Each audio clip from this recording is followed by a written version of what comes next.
An ex-mobster is making a new life as a real estate agent. However, when someone he refused to murder comes back from the grave, he is dragged back into a world he's trying so desperately to escape. Film fans YouTube, hello, welcome back to the channel. I am Josh, your movie apprentice, and today I am looking at Love Hurts. Directed by Jonathan Eusebio and starring Huy Quan, Ariana, DeBose, and Astin. This is a film I had no idea what it was about going into it. I saw a poster and that was it. But you know, I had to support the internet's wholesome darling Huy Quan. He is lovely in this. He balances his comedic chops with his serious edge. He genuinely is the full package when it comes to acting. When he is on screen, he is a lot of fun to watch. However, Love Hurts is a film that is marred by a terrible script, some very clunky dialogue, and a romance that just never feels natural or can be bought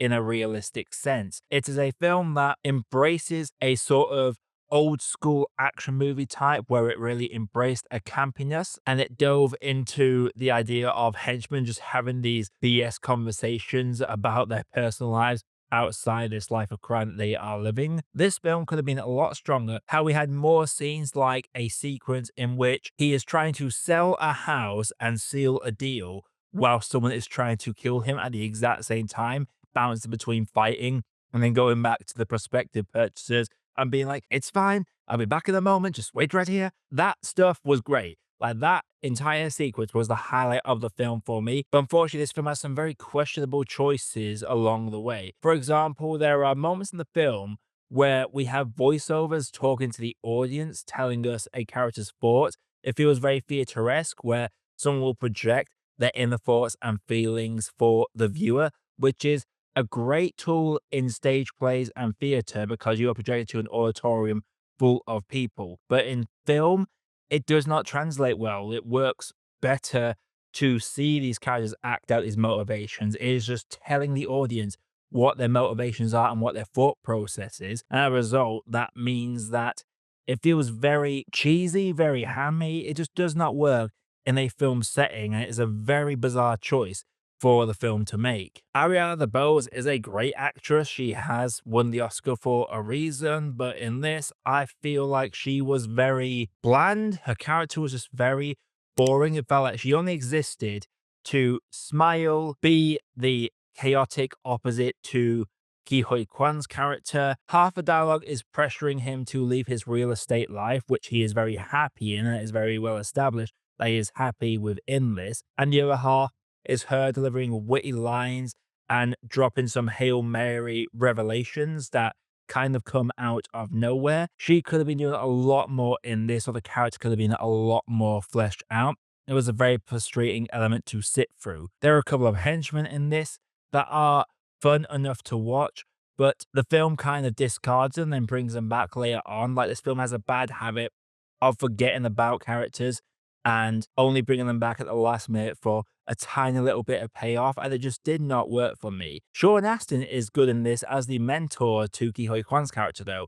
He plays a character that has basically taken him under his wing and has built him up. In their short scene together, even though the dialogue spells out what's going on, Astin does a great job in carrying this small role, and you really brought the connection between him and Huy Kwan's character. Genuinely, if this film wasn't reliant on the romantic gimmick in order to be marketable on Valentine's Day, and the pure narrative was just he was getting pulled back into life from some other force of power, then this film probably would have been a lot stronger because it does struggle to balance the comedy out numerous times. Not to say there aren't other interesting characters in this, though. There is a particular key character that tries to kill him originally and ends up having this weird bond with his secretary, and that was an element I pleasantly enjoyed, though I feel like the film could have done with a little bit more of that and a little bit more of a dynamic. And going back to Huy Kwan's performance, he is a lot of fun in this. Like, genuinely, this film is great where it just allows him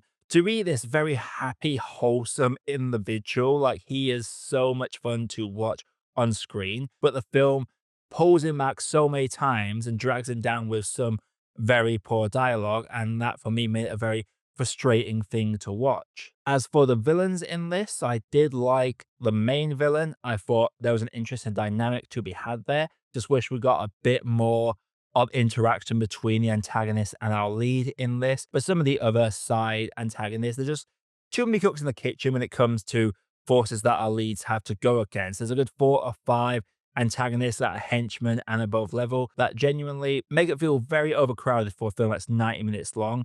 And that's the thing. This film is only 90 minutes, yet feels a lot longer because a lot of the interaction between Ariana DeBose and Huy Quan just does not work. The ending feels very lackluster, and genuinely, it was just a bit of a letdown for me. I went into it with no expectations, but it's one of those that had strong potential, but only gave that potential for 25% of the runtime, and the remaining 75% just felt very lackluster. Before I get into my overall grade, if you like seeing on the channel, click the like button and subscribe for more video views that's coming all the time. But without further ado, let's grade this. Love Hurts is a movie out for Valentine's Day, and whilst it is great to see Huy Quan being given a leading role, he shines in a script that is very lackluster. Ariana DeBose feels very underutilized, and their character felt very transparent and bland.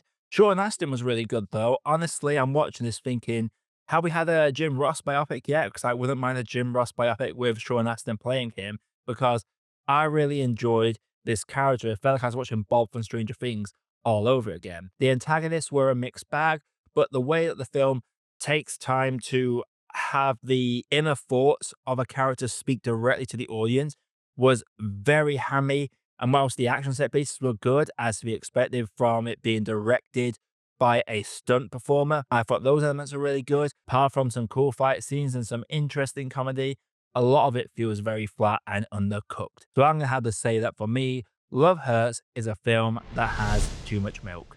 So Love Hurts, have you seen it? If you have, let me know your thoughts down in the comments below. Until next time, everybody, I am Josh, I have been your movie apprentice, and I'll see you all in the next video.